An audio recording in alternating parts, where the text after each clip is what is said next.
This is Becker Spy, no time for drama. Start the video. আমি আজকের Saudi আরবে কিছু বাঙালিদেরকে নিয়ে কথা বলবো এবং পূর্বে যারা কিছু বাঙালি ছিলেন, সো সেখান থেকে অল্প পরিমাণে কিছু ভাইদেরকে নিয়ে কথা বলবো। আপনারা কেউ রাগ করবেন না, সত্যি যেটা সেটাই আমি বলি।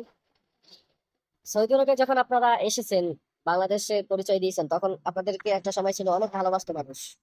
সো আপনাদের আচরণের কারণে আজকে আমরা যারা নতুন এসেছি আমাদেরকে তারা দেখতে পারে না, সৌদিরা দেখতে পারে না, পাকিস্তানিরা দেখতে পারে না, শ্রীলঙ্কানরা আমাদেরকে দেখতে পারে না, নেপালিরা আমাদেরকে দেখতে পারে না। কি কারণ? আমাদের ভিতরে হচ্ছে 2 নম্বরের সংখ্যাটা বেশি। হ্যাঁ, আমরা হচ্ছে বিভিন্ন রকমের অজুহাত দেই, মানে কাজ ঠিক মতো করি না। হ্যাঁ, বিভিন্ন রকমের অজুহাত দিয়ে হচ্ছে বাসায় ছুটি কাটাই।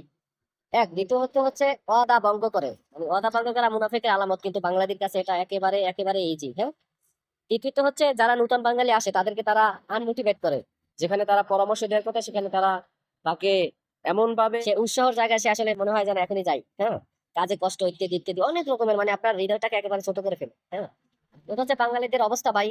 এই জন্য আমি বলছি যে এখন বর্তমানে আবার কিছু আইসে যারা হচ্ছে অপহরণকারী, মানে সৌদিদের সাথে, তারপর হচ্ছে ওই যে কালা আছে, কালাবাইদের সাথে মিলে, মানে আফ্রিকান বা উগান্ডা আদার্স যে পিপল থাকে, তারা হচ্ছে এই অপহরণকারী বিভিন্ন খারাপ কাজের সাথে তারা যুক্ত।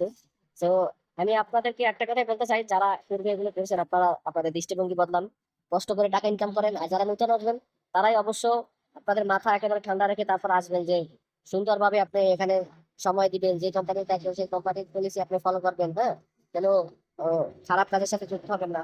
তো এই কথাগুলো আসলে যদি আপনারা ফলো করতে পারেন, আশা করি আপনাদের প্রবাস সুন্দর হবে এবং সুন্দরভাবে আপনারা কিন্তু সৌদিতে অবস্থান করতে পারবেন। তো ভুল ত্রুটি ক্ষমা করবেন, দেখা হবে নেক্সট কোনো ভিডিওতে বেকার সাথে। আল্লাহ হাফেজ।